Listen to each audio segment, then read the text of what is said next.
चलो स्टार्ट कर लेते हैं। Good afternoon class. चलो अब मैसेज आने लग पड़े हैं, तो स्टार्ट करती हूँ मैं। जब तक बाकी लोग आते हैं हम इंट्रोडक्शन पार्ट स्टार्ट करते हैं। तो ऑनलाइन 8 और ऑनलाइन 9, ऑनलाइन बैच 8 और ऑनलाइन बैच 9 दोनों ही कंबाइन है। हाँ, ब्लर को मैं ठीक कर देती हूँ, कहीं लिखा ही नहीं, अभी ठीक आ रहा है शायद। हाँ,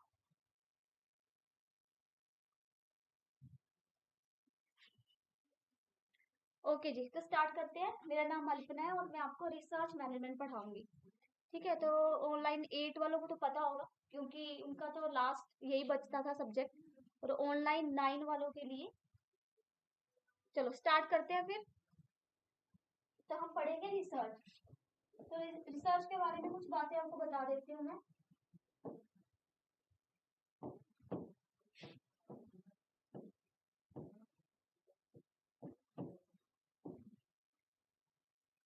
ठीक, तो रिसर्च में हम ज्यादा कुछ पढ़ने नहीं वाले, मतलब इतने ज्यादा एक्सपेक्टेशन लेके मत चलना कि जैसे हम ओबीजी पढ़ रहे थे, हम साइकेट्रिक पढ़ रहे थे, हम पीडिया पढ़ रहे थे, एमएसएन पढ़ रहे थे, तो उसके जैसा नहीं होगा कि इतना बड़ा हम कुछ पढ़ने वाले हैं। मतलब ज्यादा हम आवाज नहीं देंगे इसको।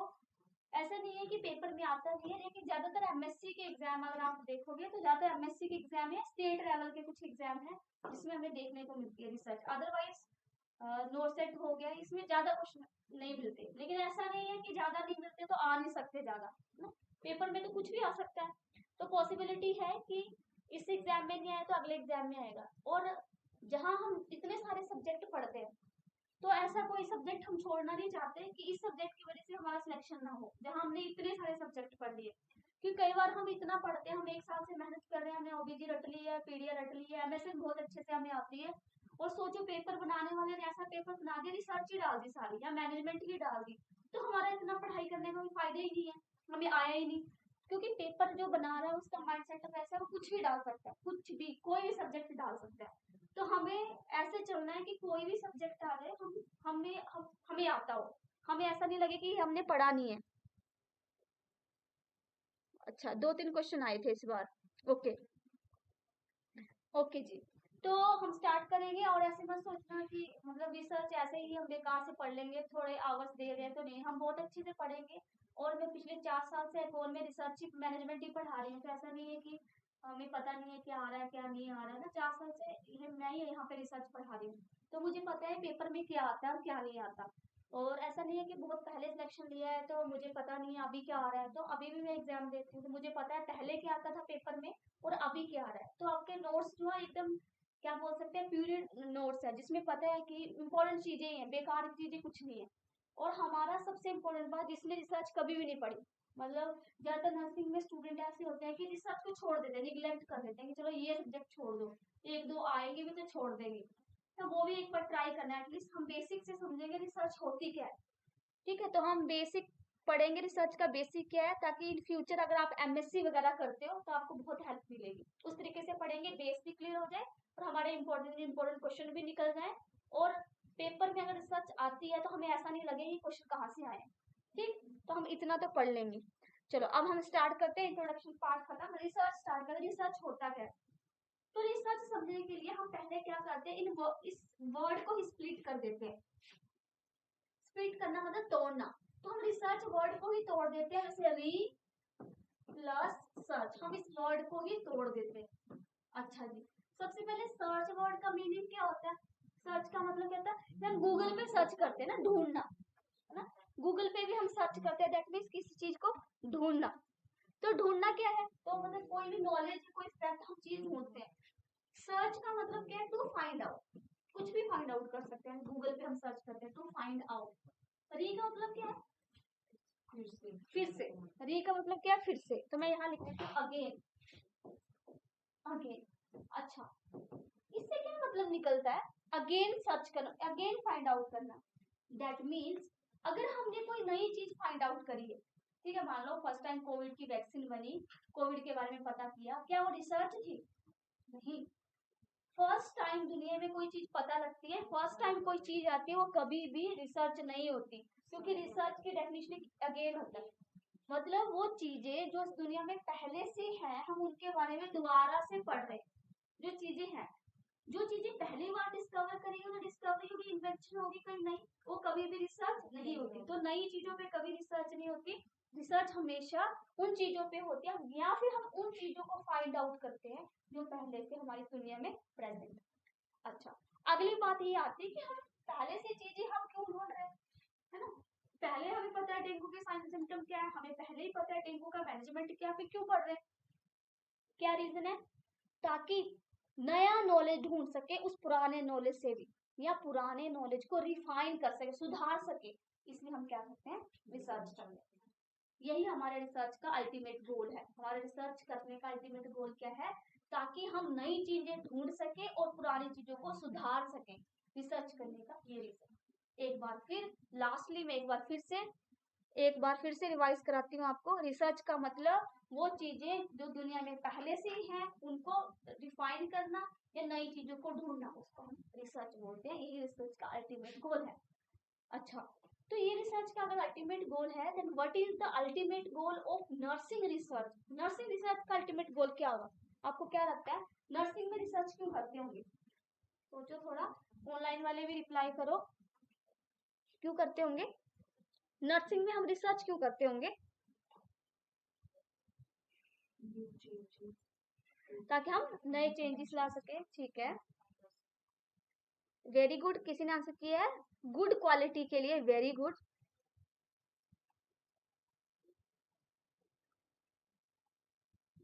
सभी ने रिप्लाई करना है ताकि ऐसे वन वे नहीं लगे कि मैं ही बोल रही हूँ, तो मैं ही बोल रही हूँ और आप सुन रहे हो, तो फिर तो यूट्यूब पे कोई भी क्लास ले लो ना, एक बंदा बोल रहा है तो लाइव क्लास लेने का ऐसा कोई मोटिव नहीं रह गया, फिर डायरेक्ट रिकॉर्ड करके पढ़ा सकते हैं। तो आपने भी कमेंट करने हैं, तभी टू वे होगा, तभी आपको समझ आ पाएगा और मुझे भी पता चल जाएगा आपको आ रहा है कि नहीं। तो सब लोगों ने कमेंट करना है, ठीक है। चलो अब हम इन चीजों को लिखते हैं, फिर और अच्छे से समझते हैं। चलो लिखो। सबसे पहले जैसे मैंने लिखा था सेम वैसे लिख लेना, रिसर्च को ऐसे करके।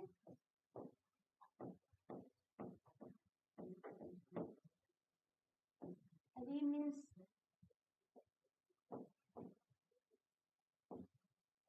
again, search means to find out.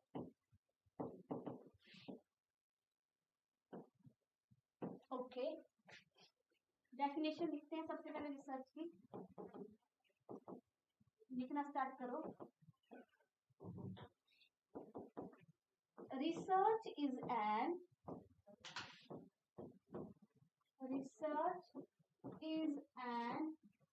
systematic and scientific process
चलो मैं दोबारा से लिख रही हूँ,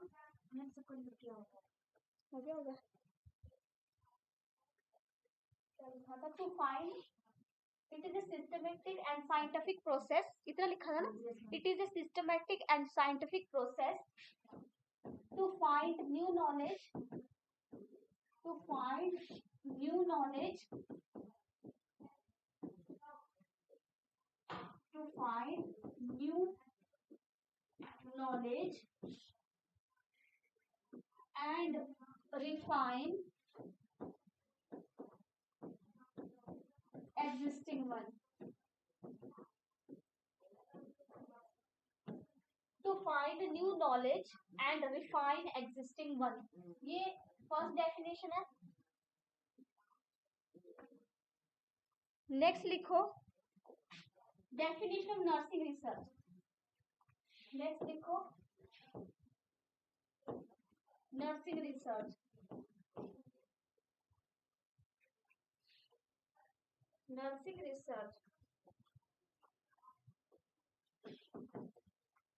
Nursing research.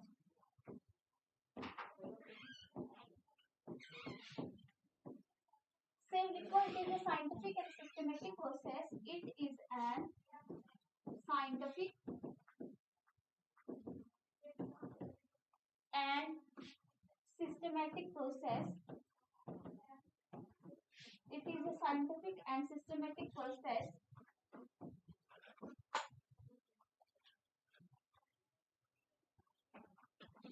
which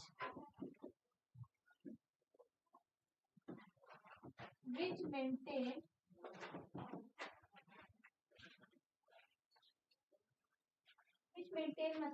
which tells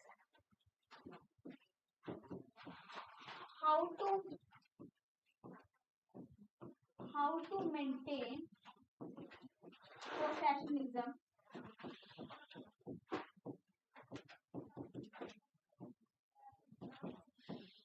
and how to use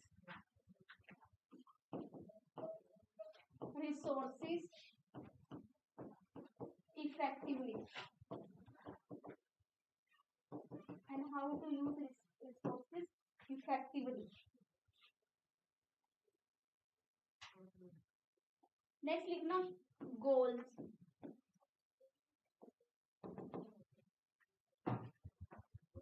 first लिखना नोट डाल के the ultimate goal of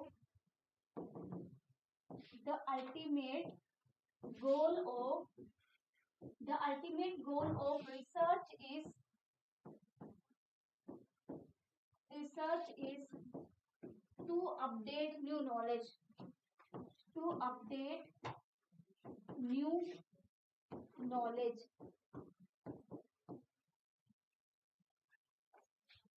Next, the ultimate goal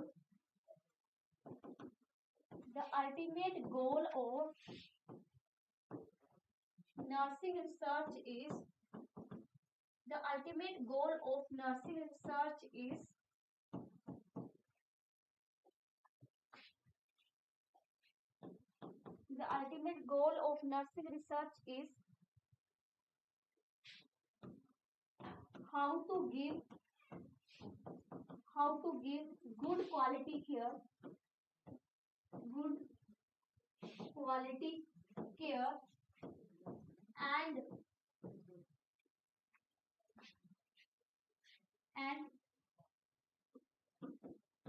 tells about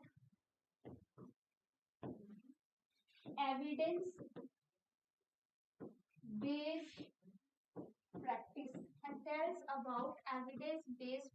highlight कर लो, बहुत बार क्वेश्चन आ गया.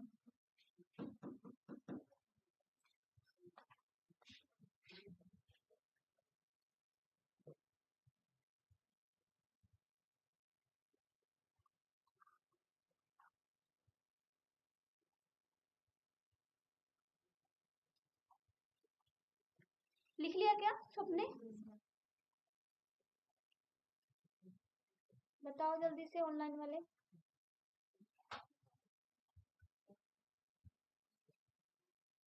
ठीक है, तो इसको समराइज करते हैं, आगे चलते हैं. तो हमने सिंपल बताया, लिखा नर्सिंग रिसर्च क्या होती है, नॉर्मल रिसर्च क्या होती है. नॉर्मल रिसर्च क्या है, मैंने आपको बताया पुरानी चीजों को रिफाइन करना, नई चीजें ढूंढना. और नर्सिंग रिसर्च में क्या होता है, ताकि हमें पता चले हम अपने नर्सिंग कैसे प्रोफेशनलिज्म मेंटेन करें और हमें ये भी पता हो कि रिसोर्सेज को इफेक्टिवली कैसे यूज करना. अगर आपके पास एक शिफ्ट में 10 सरिंजेस है तो 10 को किस तरीके से यूज करें कि अपनी शिफ्ट में 10 से काम हो जाए. ठीक है, जितने हमारे पास रिसोर्सेज है, जैसे हमारे पास 10 ग्लव्स के डब्बे हैं तो यदि हम वेस्ट करने लग जाए या हम यूज ही ना करें बचाने के चक्कर में, हम इस तरीके से काम करें कि जितने हमारे पास रिसोर्सेज है हम उनको क्या करें, इफेक्टिवली यूज कर पाए। ये हमें कौन बताता है, रिसर्च बताती है। फिर एक क्वेश्चन बहुत फेमस क्वेश्चन बार बार आता है कि नर्सिंग रिसर्च का अल्टीमेट गोल क्या है। ये बहुत बार पेपर में आता है और हम इससे कंफ्यूज भी हो जाते हैं। क्यों? क्योंकि कई बार लिखा होता है the ultimate goal of research, कई बार लिखा होता है the ultimate goal of nursing research. तो पेपर में रिसर्च वर्ड जब भी हम गोल पढ़ते हैं और रिसर्च पढ़ते हैं तो ज्यादातर हम नर्सिंग रिसर्च सोच लेते हैं, क्योंकि हम नर्सिंग के हमारे माइंड पहले से सेट है कि हमने नर्सिंग जल्दी से एविडेंस बेस या गुड क्वालिटी को टिक लगा देते हैं। ये मैंने खुद क्वेश्चन गलत किया इसलिए बता रही हूँ, ठीक है, इंपॉर्टेंट है और आता भी है। जब पेपर में बैठो बहुत ध्यान से देखना है उसने गोल में क्या लिख रखा है। उसने रिसर्च लिख रखा है कि नर्सिंग रिसर्च लिख रखा है।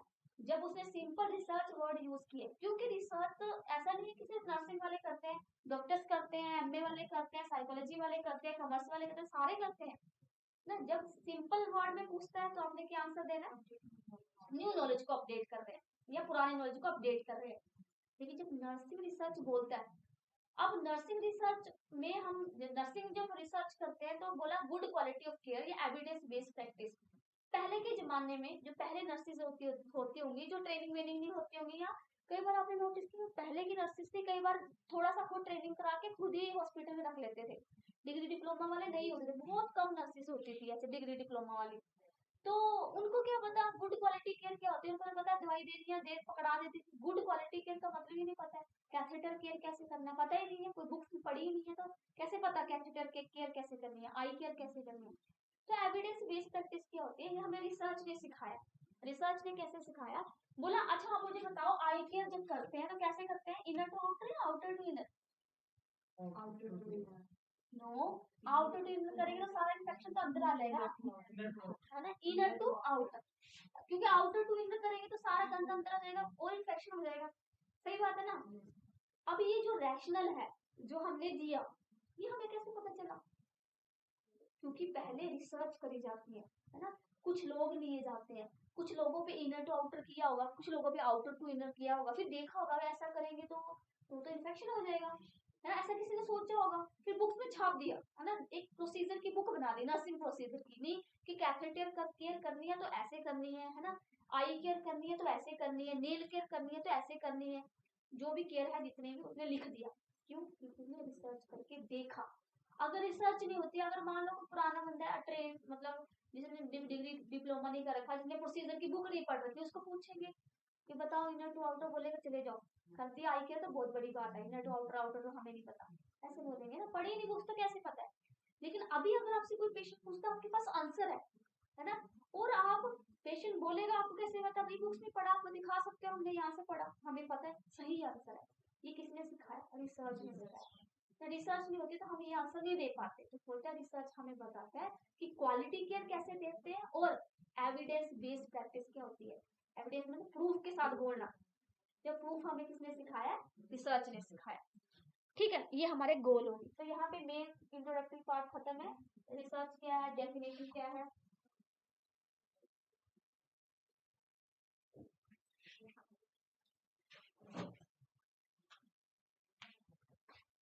अब नेक्स्ट स्टार्ट करते हैं। आई होप ऑनलाइन वालों को भी क्लियर हो रहा होगा, कुछ फास्ट स्लो कुछ लगे तो बता देना, है ना, स्लो के लिए तो नहीं पर फास्ट लगे तो बता देना, वैसे मैं स्लो ही पढ़ाती हूँ। ठीक है, चलो आगे चलते हैं। अब नेक्स्ट जो हम पढ़ेंगे तो चलो ठीक है, डेफिनेशन है, गोल में कई बार क्वेश्चन पूछ लेते हैं। अब जो हम स्टार्ट करेंगे वो पढ़ेंगे हम टर्मिनोलॉजी। हेडिंग डालो टर्मिनोलॉजी। टर्मिनोलॉजी पढ़ने का मतलब, जैसे फॉर एग्जांपल आपने एमएसएन पढ़ा होगा, है ना, तो एमएसएन किसी भी टीचर ने स्टार्ट किया, for example MSN renal start किया, तो पहले कोई भी टीचर उसने पहले आपको टर्मिनोलॉजी पढ़ाई होगी, है ना। एमएसएन मस्कुलर स्टार्ट किया, उस टीचर ने सबसे पहले उसकी टर्मिनोलॉजी बताई होगी। एमएसएन रेस्पिरेटरी स्टार्ट किया तो टर्मिनोलॉजी। आपने कोई भी एमएसएन का चीज पढ़ी होगी तो सारे टीचर ने पहले उस एमएसएन उस सब्जेक्ट से रिलेटेड क्या पढ़ाया होगा, टर्मिनोलॉजी। तो टर्मिनोलॉजी क्यों पढ़ते हैं, ताकि उस सब्जेक्ट से रिलेटेड जो टर्म बार बार आएंगी उन टर्म को हम पहले ही समझ लें, क्योंकि एक ही टर्म को टीचर को बार बार समझाना पड़ेगा, है ना। तो टर्मिनोलॉजी टर्मिनोलॉजी पढ़ने से हमें उस सब्जेक्ट का एक बेसिक आइडिया हो जाता है, और वो टर्म जो बार बार आने वाली है हम उनको समझ लेंगे तो पूरा सब्जेक्ट पढ़ना इजी हो जाता है। इसलिए हम क्या पढ़ते हैं, टर्मिनोलॉजी। वैसे ही अब हम क्या पढ़ेंगे, रिसर्च टर्मिनोलॉजी, ताकि रिसर्च की जो मेन चीजें हैं, काम की चीजें हैं, या जो चीजें रिसर्च में बार बार आने वाली हैं, हम उनको एक बार पढ़ लें पूरी को, ताकि जब हम रिसर्च पढ़े एक्चुअल में स्टार्ट करें तो वो टर्म्स हमें अवेयर हो, हमें पढ़ना इजी हो जाए। क्लियर? तो इसलिए हम टर्मिनोलॉजी पढ़ते हैं। और इम्पोर्टेंट बात, चलो ये तो मैं आपको बेसिक बता दिया क्यों पढ़ते हैं। अब बाकी सब्जेक्ट में तो यही पर्पस है जो मैंने बताया, टर्मिनोलॉजी पढ़ाने का, लेकिन रिसर्च में अगर हम टर्मिनोलॉजी पढ़ रहे हैं तो बहुत इंपॉर्टेंट रोल है। ठीक है, तो किसी पेपर में अगर 10 क्वेश्चन आते हैं ना रिसर्च के, मैं मान के चलो कोई पेपर आ गया उसमें 10 क्वेश्चन आ गए रिसर्च के, तो 6 से 7 क्वेश्चन आपको सीधे सीधे टर्मिनोलॉजी से मिल जाएंगे। तो जिसका रिसर्च पढ़ने का मन नहीं है, भाई नहीं पढ़ी जाती, बहुत टफ है, नहीं हो पाएगा हमसे, तो एटलीस्ट टर्मिनोलॉजी पढ़े, और कुछ नहीं पढ़ा जा सके। ठीक है, अगर टर्मिनोलॉजी समझ आएगी तो आगे इंटरेस्ट बढ़ेगा, ऑटोमेटिक आगे भी पढ़ोगे, 2-3 क्वेश्चन जो बचेंगे वो भी पढ़ोगे। इतना पढ़ने के बाद टर्मिनोलॉजी पढ़ लेंगे, आगे रिसर्च पढ़ लेंगे, फिर भी 1 से 2 क्वेश्चन रिसर्च ऐसे मिलेंगे पेपर में जो किसी को नहीं आएंगे। ठीक है, मैं पहले बता के चल रही हूँ। नहीं, रिसर्च क्या हो रही है दुनिया में, तो बहुत कुछ हो रहा है, हमें क्या पता क्या हो रहा है। अगर पेपर में कोई ऐसा क्वेश्चन मिल जाता है रिसर्च का जो लग रहा है मैडम ने पढ़ाया नहीं है या सुना ही नहीं है, तो वो क्वेश्चन किस लिए छोड़ने के लिए। ठीक है, इसमें ज्यादा दिमाग नहीं लगाना, मतलब आपको नहीं आ रहा, आपने नहीं सुना, मतलब मैडम को भी नहीं आता, सीधी सी बात। दैट मीन्स वो कोई नई चीज पूछ रहा है, आपको फंसा रहा है, तो फंसना नहीं है। जो चीज कभी नहीं, सिर्फ रिसर्च के लिए नहीं, बाकी सब्जेक्ट के लिए भी ये अपने दिमाग में बिठाया करो कि कोचिंग में अगर कोई चीज नहीं पढ़ी गई, दैट मीन्स वो किसी ने भी नहीं पढ़ी, आपने नहीं पढ़ी, वो किसी ने भी नहीं पढ़ी है, तो उस वो चीज छोड़ने के लिए वो आपका नेगेटिव मार्किंग में ले जाएगी आपको। तो जो बिल्कुल नहीं सुनी होना चाहिए, जैसे कुछ क्वेश्चन होते हैं हमने नहीं देखे होंगे, लेकिन उसकी लैंग्वेज ऐसी होती है हम समझने की कोशिश करते हैं, ठीक है, वो आंसर नहीं कर सकते, लेकिन कुछ वर्ड ही ऐसे डायरेक्ट पूछता है जो हमने सुने नहीं, तो उनमें ज्यादा दिमाग नहीं लगाना होता, छोड़ने के लिए होते हैं। अगर सारे क्वेश्चन छोड़ने के लिए नहीं होते, सबके 200 में से 200 नंबर आते, सुना है कभी किसी के 200 में से 200 नंबर? 50% में तो बोलते सिलेक्शन हो जाता है पहले जमाने में, तब तो 60 पे होता है ना, अब तो 60-70 चाहिए तभी सिलेक्शन होता है। पहले 18-19 तक तो किसी के 50% नंबर आते थे तो मैक्सिमम निकल जाते थे, अब नहीं निकल, अब 60 चाहिए। मुझे लगता है 60 तो चाहिए, उससे तो 1-2% ऊपर चाहिए, है ना। तो अगर 60 पे सिलेक्शन हो रहा है तो रेट मीन्स ऐसे क्वेश्चन होंगे जो नहीं आते होंगे, उनमें दिमाग नहीं लगाना, वो छोड़ने हैं। ठीक है, ओके जी, तो टर्मिनोलॉजी स्टार्ट करते हैं। अब आपको क्लियर हो गया होगा टर्मिनोलॉजी कितना इंपॉर्टेंट है, तो बहुत ध्यान से समझना है, पेपर के पर्पस से सोच के, चाहे रिसर्च सोच के मत पढ़ना कि रिसर्च है, ये सोच के पढ़ना कि पेपर के लिए बड़ा इंपॉर्टेंट है, ठीक है, ये आने। और अगर किसी का रिसर्च में इंटरेस्ट नहीं है, मान लो नहीं है इंटरेस्ट, फिर भी आप क्लासरूम में बैठे हो, दैट मीन्स आप पेपर के लिए बैठे होंगे, इंटरेस्ट के लिए, तो ये वही चीज है जो पेपर में आनी है, तो इसको ध्यान से सुनना है। ओके, तो सबसे पहले टर्म में स्टार्ट करती हूँ, लिखो 2-3 लिखते हैं, साथ साथ में समझते जाते हैं। सबसे लिखो abstract,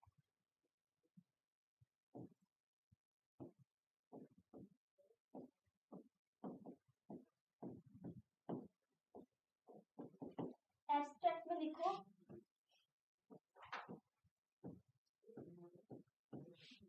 summary of an study,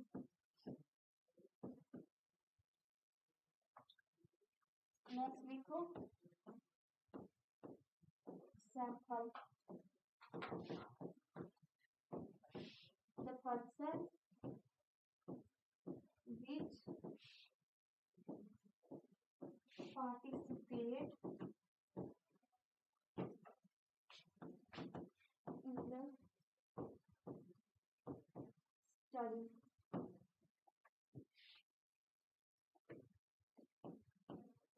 sampling,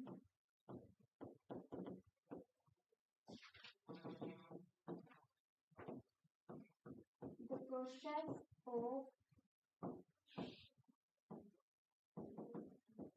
selecting the sample, the process of selecting the sample is called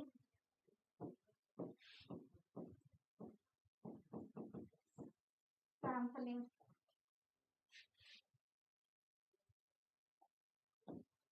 Population,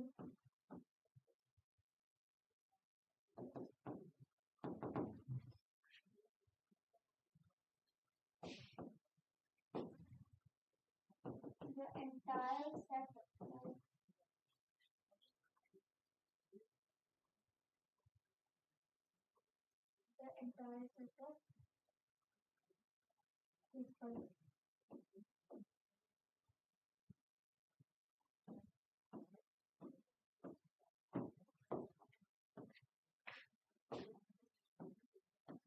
data, the fact, information or figure given by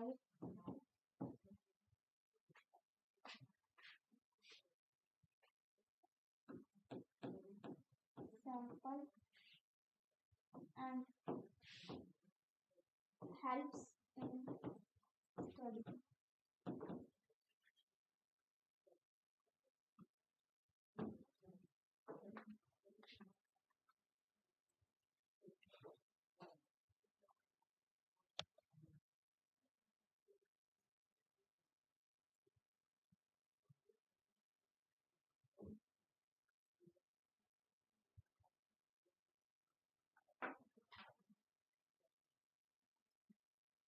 लिख लिया क्या?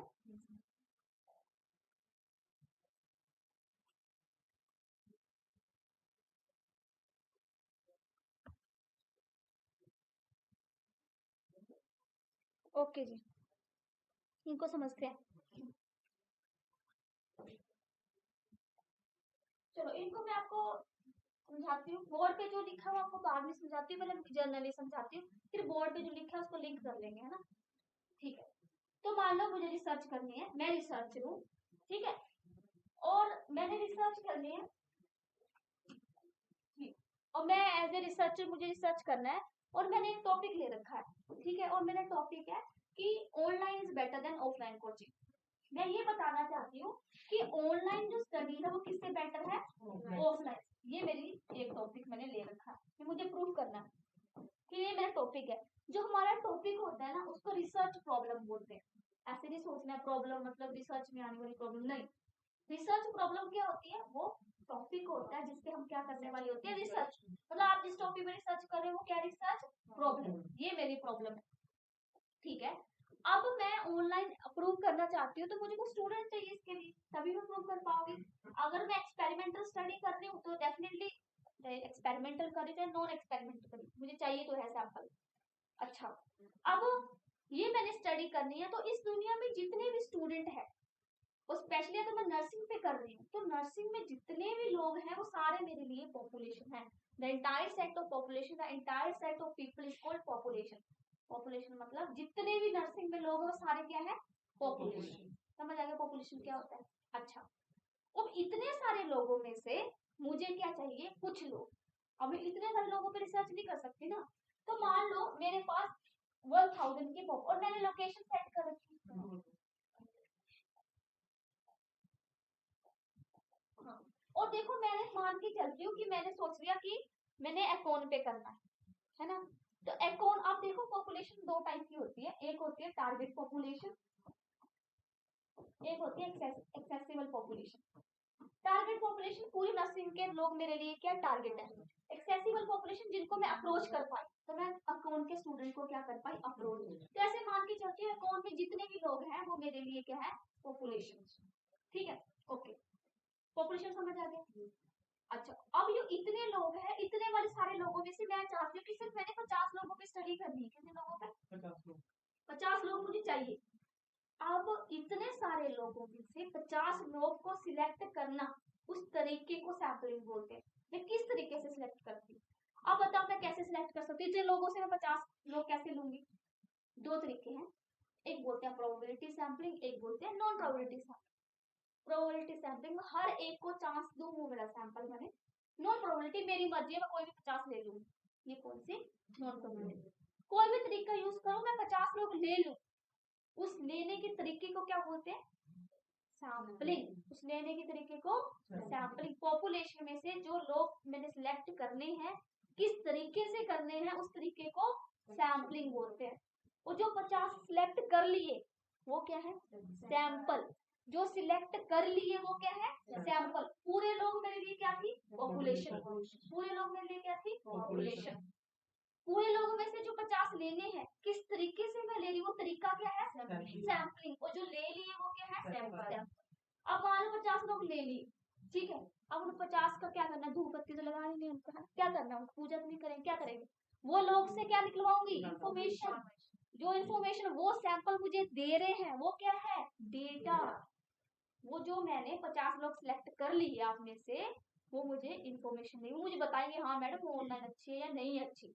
वो जो मुझे इंफॉर्मेशन देंगे 50 लोग, वो क्या होगा, डेटा।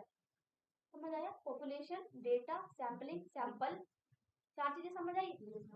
बताओ ऑनलाइन वाले, बताओ क्लियर हुआ, दोबारा से रिपीट करना है क्या मुझे, यस नो, किसी को कोई वर्ड रिपीट करना है तो जल्दी से लिखो।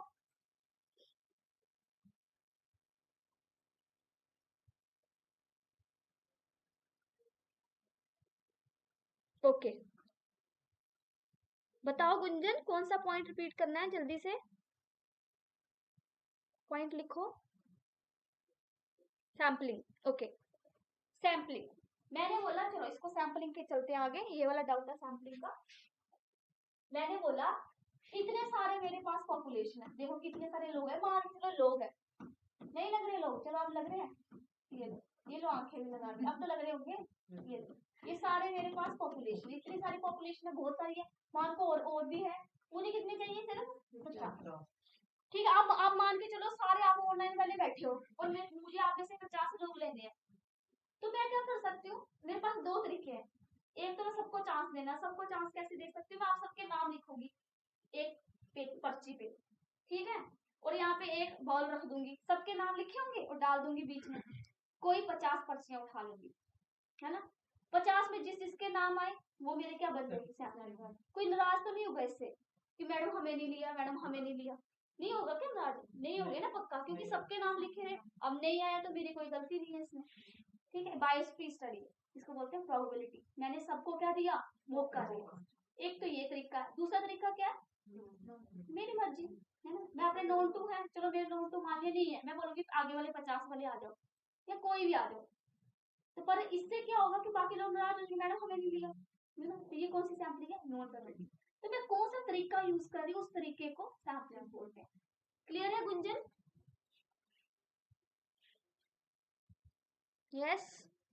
चलो तो एक इसमें एब्स्ट्रैक्ट बचा है, इसको मैं नेक्स्ट क्लास में करूंगी, क्लास इतनी ही है, तो आई होप आपको मेरी बातें क्लियर होंगी, 1-2 दिन लग जाएंगे क्योंकि अभी पढ़े नहीं हो ना वैसे, तो 1-2 दिन लग जाएंगे आपको, कि मैडम ऐसे पढ़ाती है, तो वैसे ज्यादा दिन हम पढ़ेंगे भी नहीं, तो 5-7 दिन में हमारी रिसर्च मैनेजमेंट हो जाएगी, इतना बड़ा सिलेबस नहीं है, ठीक है, तो कुछ प्रॉब्लम आती है, कोई लग रहा है मैम स्लो पढ़ा रहे हो, फास्ट पढ़ा रहे हो, कुछ भी ऐसे प्रॉब्लम आगे पीछे लगती है तो बता सकते हैं, हम इम्प्रूव कर लेंगे, ठीक है, थैंक यू, बाय बाय।